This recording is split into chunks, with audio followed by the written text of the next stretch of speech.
Hi, I'm Avon.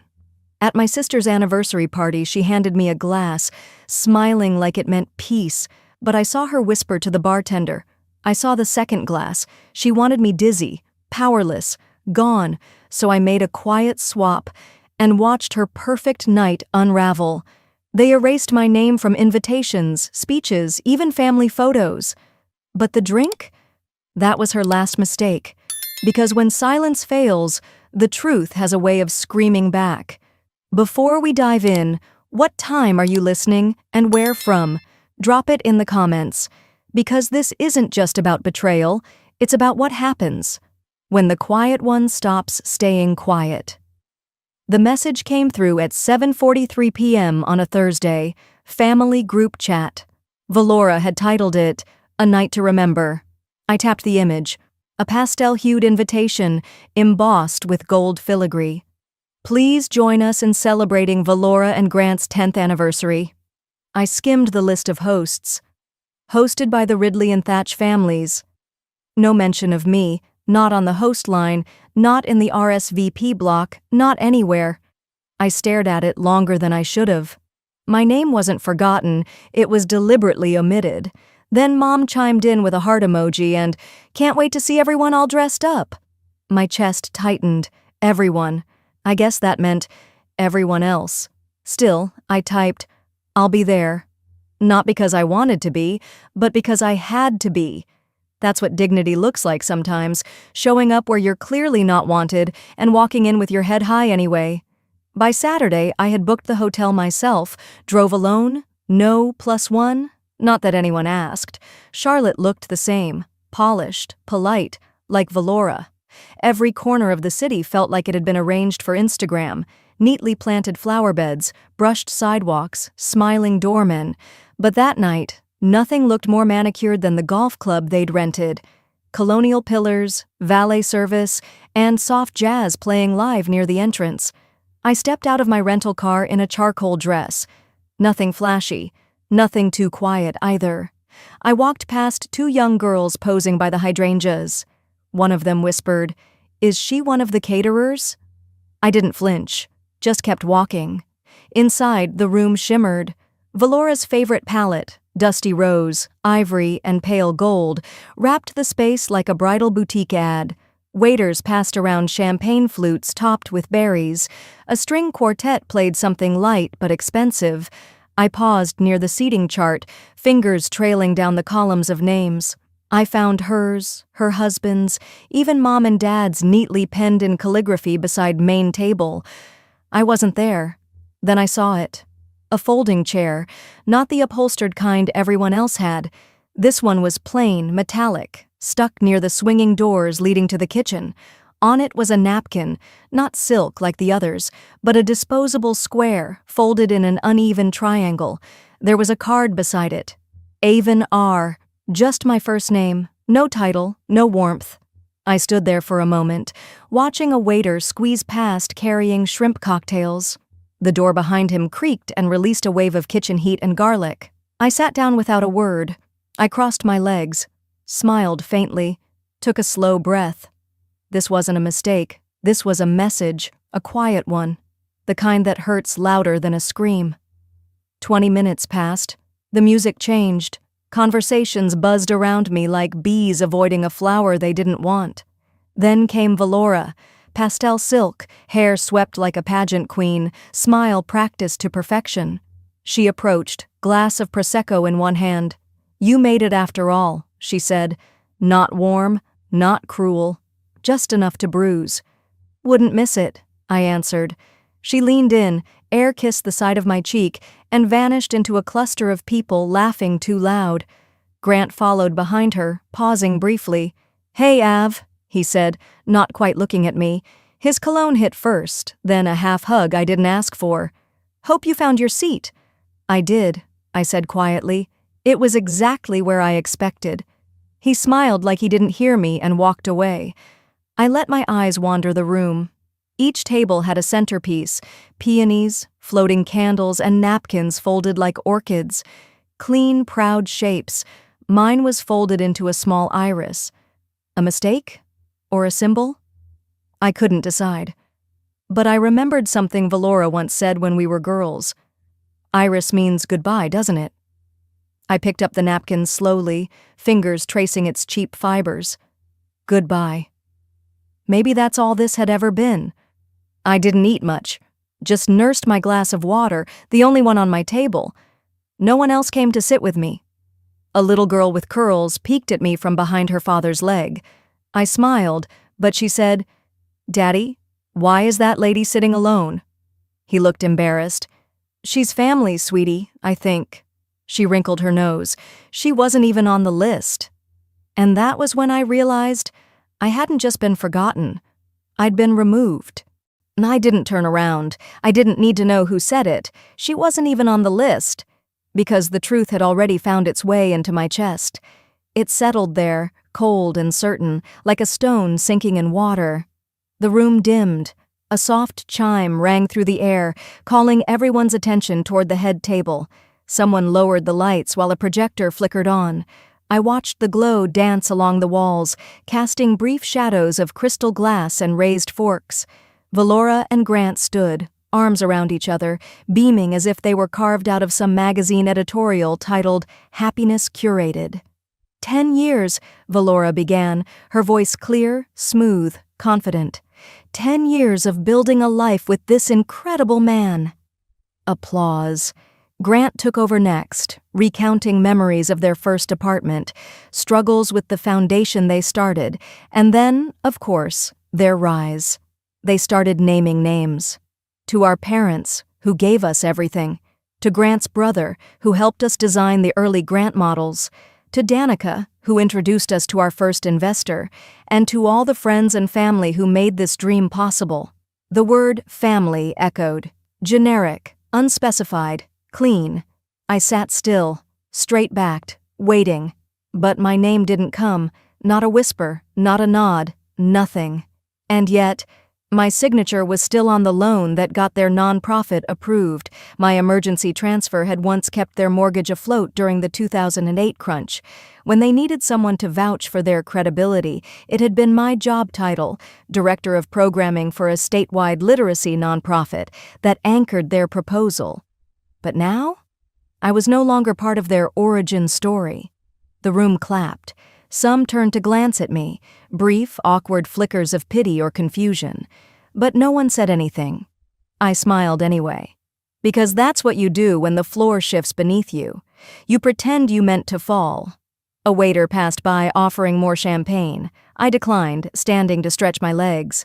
A new line had formed near the display table. People were dropping off gifts and hugging Valora, offering congratulations.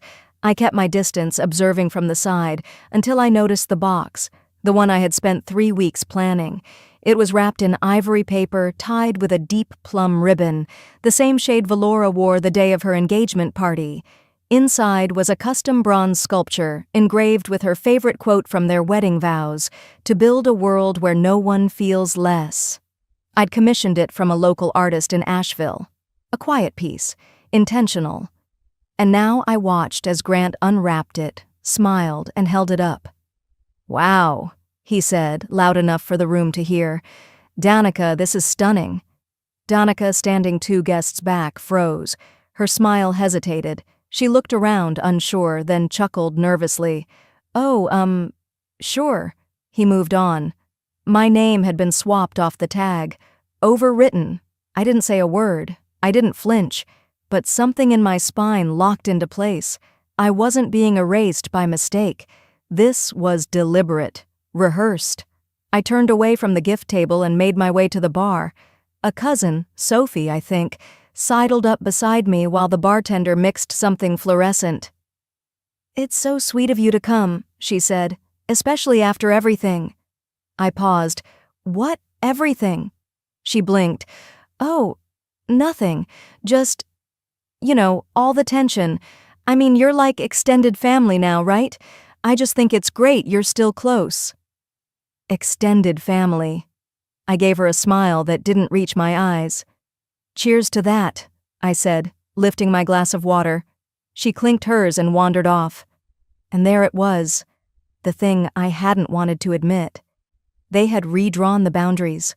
moved the furniture of belonging until there wasn't a place left for me. I stepped outside onto the balcony. Cool night air brushed my skin, and the sounds of the party dulled behind the glass. I leaned on the rail, watching the flicker of string lights reflecting on the surface of the country club's artificial pond. I pulled out my phone. No missed calls, no unread messages, no texts from Valora in months. I whispered it to myself, not angry, not even bitter, just tired. So this is how they closed the door, without ever slamming it. Then, just as I was about to leave, I caught a movement in the corner of the patio. Valora. She was standing by the bartender's station, speaking low, her posture deliberate. She was holding 2 drinks. She handed one off, then held the other just long enough to tap her fingernail against the rim twice. The bartender nodded, and that's when it hit me.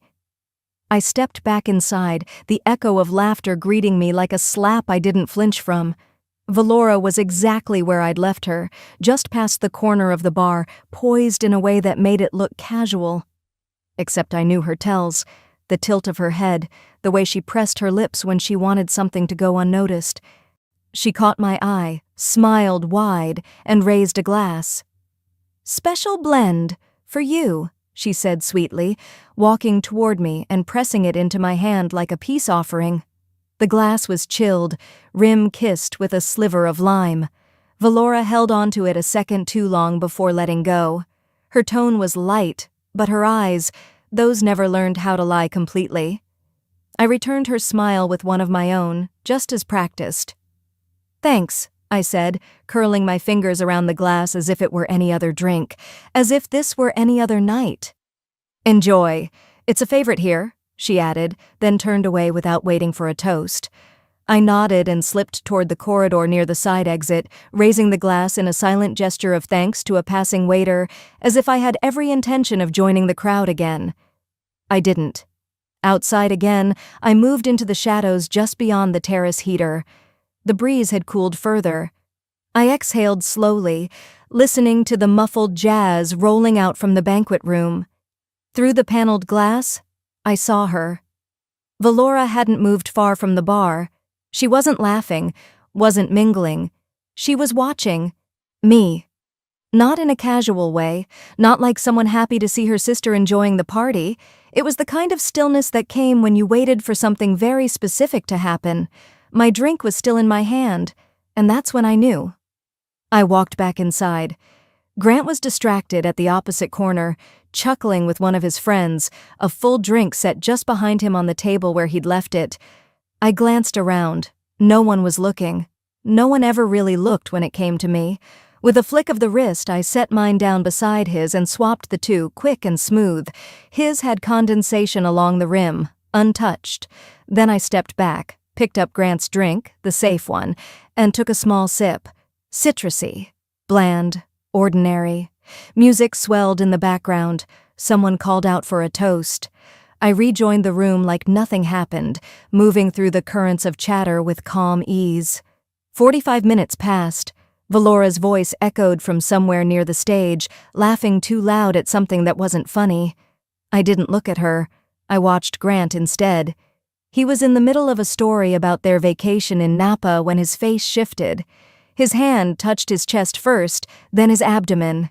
He blinked rapidly, looked confused, sweat gathered on his temple, quick and sudden. "Babe," he murmured, and stumbled forward a half step. People looked up, a few chuckles. Then the room paused. He hunched slightly, a gasp. One hand gripped the back of a chair. "I need a minute. Bathroom," he muttered, already moving. Guests parted. Someone asked if he'd had the shellfish. "It's probably the crab cake," said Diane, sipping her cocktail without missing a beat. But I knew better. Valora's face had changed. Not enough for most to notice, but enough for me.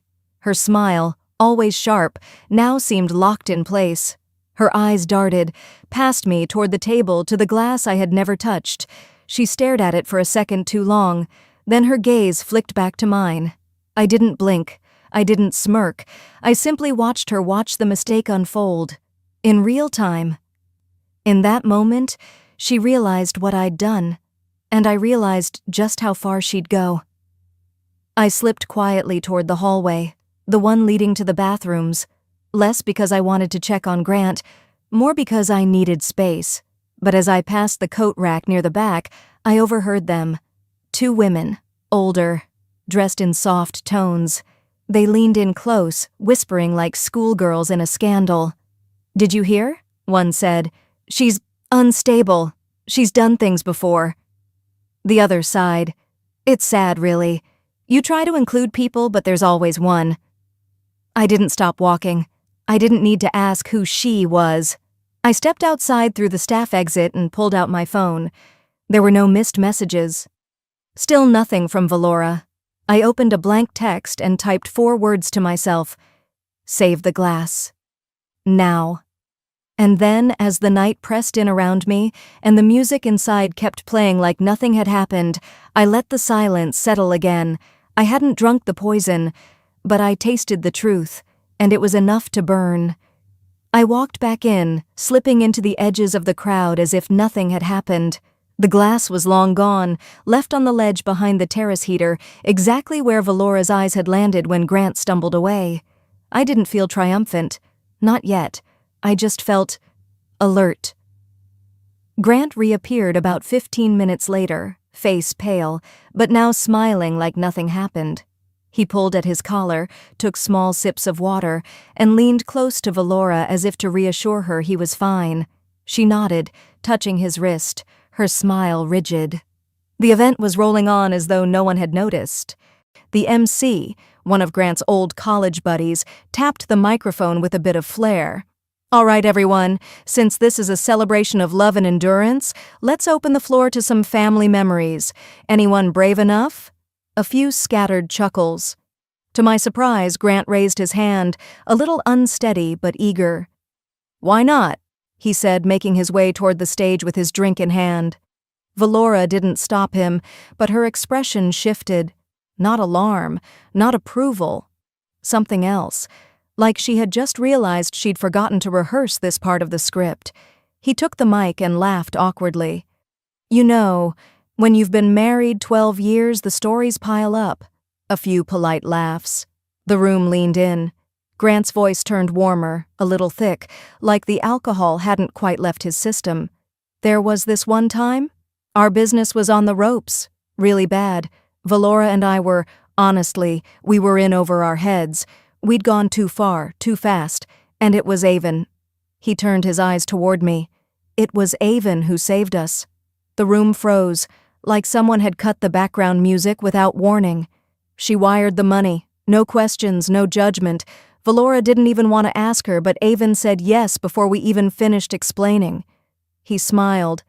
"I've never forgotten that." I didn't move. My wine glass stayed anchored on the table, fingers loose around the stem. Every head had turned now, toward me. It was quiet in that strange way, like the moment right before thunder. Then, a round of awkward claps, some murmurs, a cough from the back. Valora's eyes were locked on Grant, her smile gone. Not anger exactly, but she looked like someone whose favorite vase had just been knocked off the shelf in front of guests. Grant gave a little bow and returned to their table. I sat still. He hadn't meant to. He wasn't confessing out of guilt. It had slipped, and that made it worse. The truth had floated out unfiltered, raw, real, and impossible to ignore. That was the moment something started breaking, not with a shout, with a crack from beneath. Later, after the dancing had resumed and the tension had been swallowed by red wine and cake, I stepped away from the noise and wandered toward the side garden where the kids were playing under fairy lights. I stood beneath a trellis, watching them chase bubbles. A small hand tugged my dress. I looked down into the wide, curious eyes of Valora's daughter, Elise. Her curls bounced when she tilted her head. "Are you one of the helpers?" she asked sweetly. "Mommy says this party's just for family." My throat tightened, but I smiled. I bent down to her height and smoothed her hair. "I used to be," I said. She beamed and ran off to join the others. And just like that, more than Grant's speech, more than the drink, I felt something crack open. I wasn't being ignored anymore. I was being redefined, repurposed, filed away. By the time I walked back into the main room, it was nearly 9. The room had softened again, some guests saying goodbyes, others lingering near the dessert tables. Valora found me first. She slid beside me with a calm that was practiced. "You okay?" she asked, eyes bright, voice laced with feigned concern. "I'm great," I said, letting my words hang. She tilted her head slightly. "You didn't finish the drink I gave you."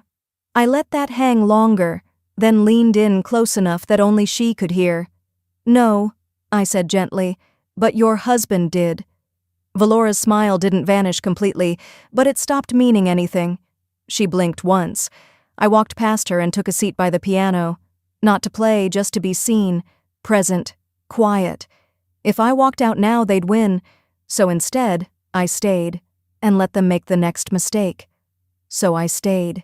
I sat with my back straight and my mouth closed, refusing to be the one who flinched first. I watched the room shift back into laughter, watched plates of lemon tart pass, watched Valora sip from a fresh glass of wine as if nothing had happened, until it did. Just before the final toasts, just as someone was dimming the lights again for a closing montage, Valora stood. She didn't tap the microphone. She didn't clear her throat.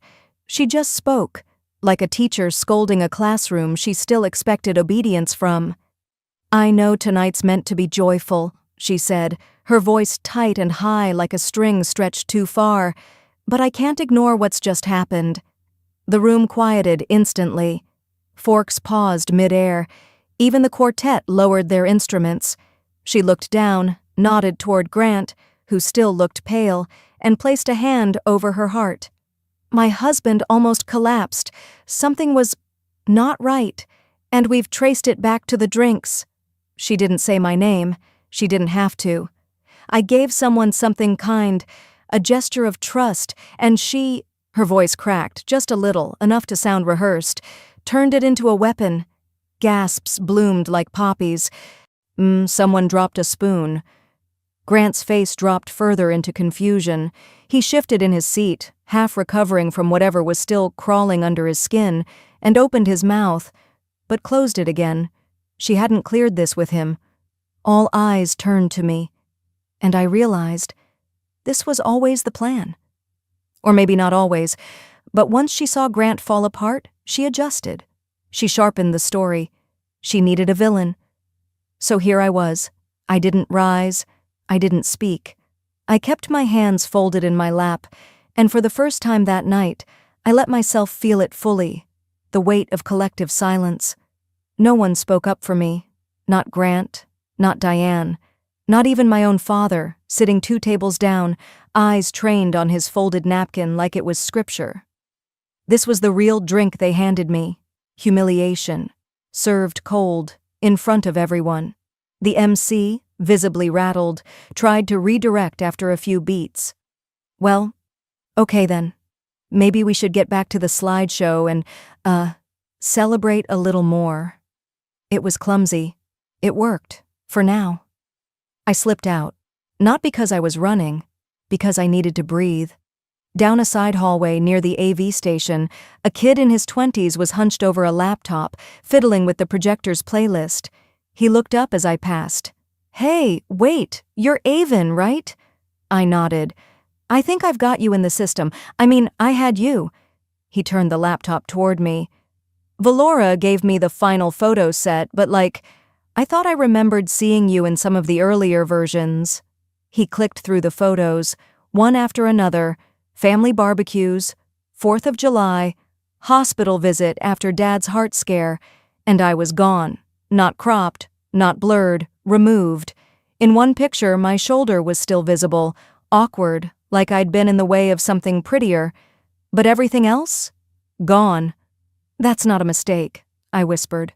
He said nothing, just looked awkward, like a waiter who'd just spilled something on a widow and didn't know what napkin to grab first. I thanked him and left. I found the nearest women's room and locked myself in the farthest stall. No sobs. Just release.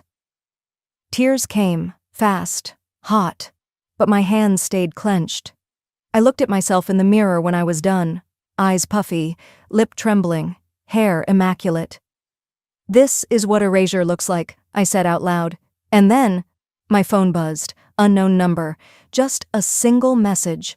"I saw what happened, and I have footage. It's not the first time she's done this." No name, but it was enough. Because just like that, the story shifted. Not in their favor. Not this time. After I wiped my eyes and steadied my hands, I stepped into the hallway where voices still buzzed and heels clicked like nothing had shifted. But for me, everything had. And something about that message, that one message, lit a part of me that hadn't burned in years. I slipped into the coat closet, closed the door behind me, sat on the bench, opened the video file. It loaded slowly. My thumb tapped against my knee, not out of nerves, but timing. The screen flickered. A silent video began. Dimly lit bar. Valora. In that signature silk dress. Back to the camera, but her profile unmistakable. She pulled something from her clutch, tipped it quickly into a flute of champagne, spoke to the bartender leaning in. He nodded.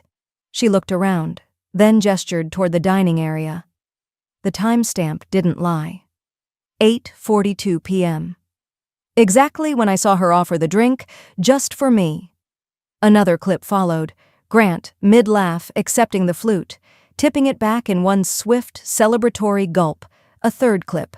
Valora, off to the side, speaking to a woman I didn't recognize, her hand fluttering as if dismissing something.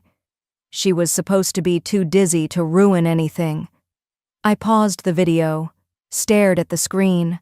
I should have felt rage, but what I felt was precision, clean, cold, like everything that had been swirling finally snapped into a line.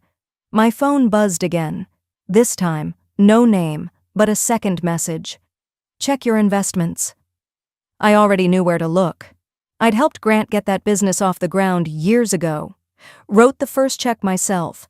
Not because he asked, but because Valora looked me in the eyes one night over dinner and said, "If this works out, it'll lift us all." Back home, I'd filed the originals, but I had a scanned copy of the initial agreement saved in my cloud. I opened it. My name, clear as day. Avon Ridley, 33% silent investor. Then I pulled up the updated version from last year when they refinanced. No mention of me. Just a footnote from the lawyer. Per your request, removed silent investor reference, June 2021. I didn't feel dizzy. I felt documented. My mouth went dry, but not from grief, from clarity. I wasn't just being cut out socially. I'd been erased on paper, legally, intentionally. I stared out the tiny slit of light beneath the closet door. Then I called my lawyer. "Save that video," I said, keeping my voice low and flat. Quietly. She didn't ask questions. Next, I clicked the number that had sent me the file. It rang twice. Then, "Avon?" It was Danica, Valora's longtime friend, her once shadow stylist, the one she used to parade as her brand's image consultant before Danica abruptly stopped showing up to anything. "I knew it was you," I said. "How long have you had the footage?" "Since I saw what she did," she said simply. 3 years ago, she told me I embarrassed her brand, that my look was outdated. But really? I got too much attention at one launch. She had me cropped out of all her promos the next day. Silence stretched. Danica added, "She does this. Quiet war, pretty knives, and people let her because she smiles when she cuts." I didn't say anything for a moment. Then, "Will you testify?" "I already hit record," she said. A pause, then a click. I didn't smile.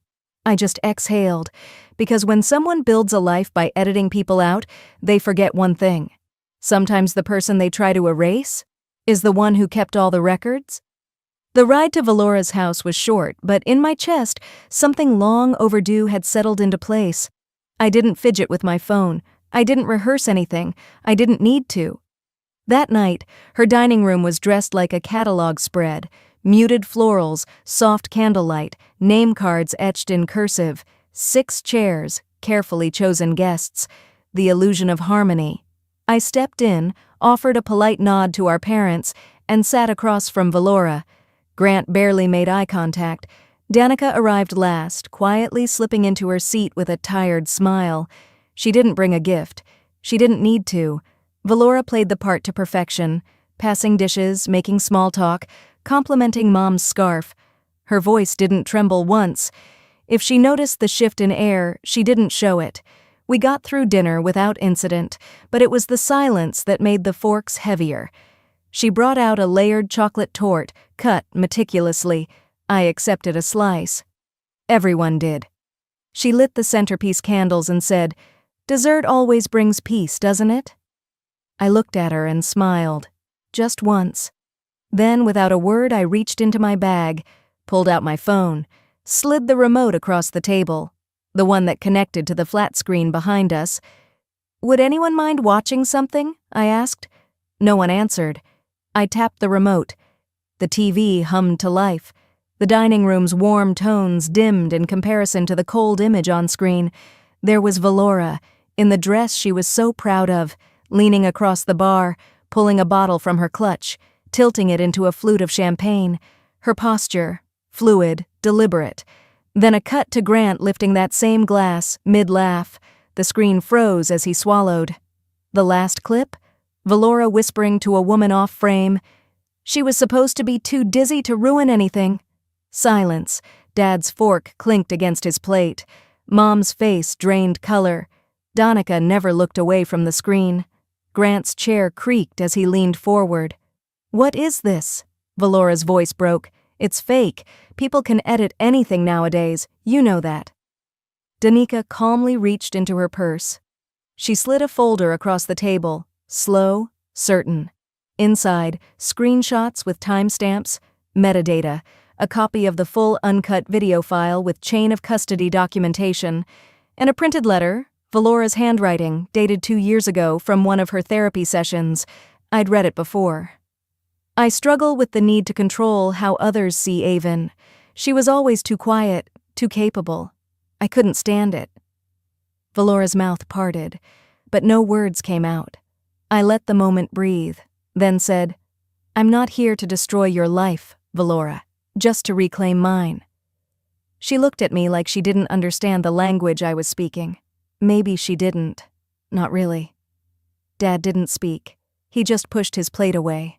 Mom whispered, "Valora, how could you?" Grant rose from his chair but said nothing. His hands trembled slightly. Danica stood next. She placed one hand on my shoulder. "You ready?" I nodded, picked up my bag, paused at the doorway. "This was never about revenge," I said. "It was about visibility. I was never the problem. I was just inconvenient." No one followed us. No one told us to stay. And for the first time in a very long time, I walked away from that house without wondering if I should have done something differently. I never expected the silence to last, not in Valora's world. 3 days after the dinner, my phone pinged with a video link, anonymous, sent from an account called Ridley Family Truth. The thumbnail alone made my stomach drop. It was me, crying. Not recent, not real. It was a clip from 6 years ago recorded during a panic attack after Mom's surgery.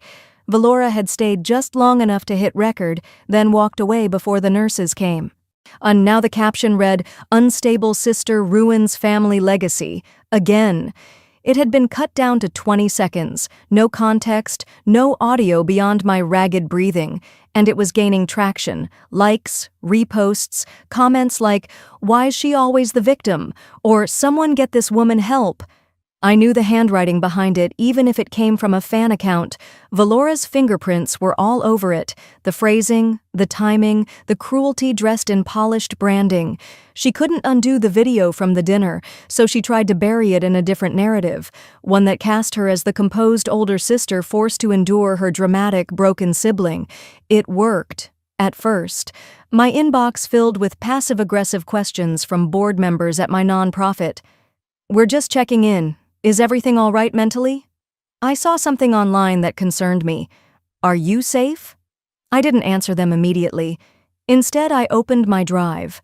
I pulled the uncut security video. I pulled the scanned investment documents, every check stub, every contract with my name quietly erased. I pulled the therapy letter Valora once left in a shared folder back when she still believed in healing.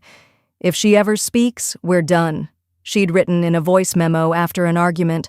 I'd kept that too. And I wrote, not for vengeance, not even for vindication. I wrote because silence hadn't saved me. The essay I sent to local press, a few trusted bloggers, and one longtime donor started simply, "I was never a threat to the family legacy. I just refused to be erased from it." Attached were files, proofs, screenshots, receipts, and the voice memo. It was shared widely within hours. No drama, no shouting, just documentation. Valora responded by going dark. Her social media accounts vanished overnight. But the damage was done, not because I had tried to destroy her, but because I had simply told the truth. Her sponsors began pulling partnerships. One board member from her wellness foundation issued a public resignation, citing irreconcilable values. And Grant? He packed a small suitcase and checked into a downtown hotel. No dramatic farewell, no explanation. He didn't even return her call the night I saw her sobbing alone in her car. It would have hurt me once. It would have made me feel pity, but not now. Not after everything. Instead, I opened a new email, one that had landed that morning in my inbox, subject line, "Thank you. I watched you stay quiet for years. I watched them spin your absence into a story that made them look better. Watching you speak now is everything. Please don't stop." I leaned back, staring at the screen, not smiling, not crying, just breathing. Because finally the air felt like mine again. The air that morning carried a stillness I hadn't felt in years. Not silence exactly, but steadiness. Like the ground under me had finally stopped shifting. I arrived early, before the first guest. The multi-purpose hall we'd rented wasn't opulent, but it was ours. A community center just outside Charlotte, renovated with funds from the new leadership grant we'd secured. This wasn't about press or applause. It was about what came next. The chairs were already arranged in a wide circle, sunlight filtering through the high windows. On each table sat stacks of handouts, fresh notebooks, and something I'd personally folded late into the night. An iris napkin. Not an orchid, not a rose. A folded iris. Simple, resilient, quietly intricate. It was the kind of flower that didn't beg for attention. It just stood, grew, returned. The first guests arrived slowly, women mostly in their 40s and 50s, some older, a few younger. You could see it in their posture, the weight of too many years being interrupted, talked over, dismissed. A few had come alone. Others clutched tote bags like armor. I welcomed them by name, one by one. No one was forgotten. By the time I stepped up to the small podium we'd set up near the front, every seat was filled. I didn't use a microphone. I wanted my voice to meet them without filters. "Thank you for being here," I said, steady, clear. "This room is built by women who know what it feels like to disappear, and choose not to." I paused, watching eyes meet mine, some blinking back tears, others just nodding. "This isn't a speech," I continued. "It's a beginning." There was a ripple of quiet agreement, and then, because the universe loves irony, a floral delivery was brought in. Purple irises, no card at first, just a blank envelope. I opened it. The message inside was handwritten. "You stood still when the world pushed. You chose to walk forward." No signature, just the handwriting I recognized. Elegant, careful, Valora's. I set it aside on the podium. I didn't read it aloud to the group, but later, during the break, someone asked. So I did, and then I tossed it in the recycling bin. I didn't need to keep it. A closure doesn't always mean forgiveness. Sometimes it just means the door no longer opens both ways. As the event wound down and most people had left, I stayed behind, tidied up, walked the room once more. I let myself breathe in the feeling of something finished and something beginning. That's when I saw him. Grant, standing near the back, hands clasped in front of him, not in a suit this time, just a plain jacket, civilian in every sense. We didn't hug. He approached, nodded once, and held out his hand. I took it. I should have listened, he said, when you gave me the chance. I studied his face. The lines looked deeper than I remembered, not older, just clearer. Some truths need silence to bloom, I said, but they still need sunlight. He nodded again and left without asking for anything. No apology, no performance, and that, strangely, was enough. I stayed behind another hour, sat at the last table near the windows, watching the sky burn soft orange and gold. A girl wandered over, maybe 8 or 9. She'd been there with her grandmother, one of the attendees. She tilted her head. "Are you the lady who built this place?" I smiled. "One of many." She looked down at the napkin by her plate, fingering the folds. "It's pretty," she said. "It's an iris," I told her. "We fold them to remember." "Remember what?" "The ones who were left out," I said, "and brought themselves back in." She nodded like it made perfect sense. Maybe it did. She walked off. I stayed a few minutes longer, not waiting, just being. Sometimes the best way to write your story is to stop waiting for someone else to include you.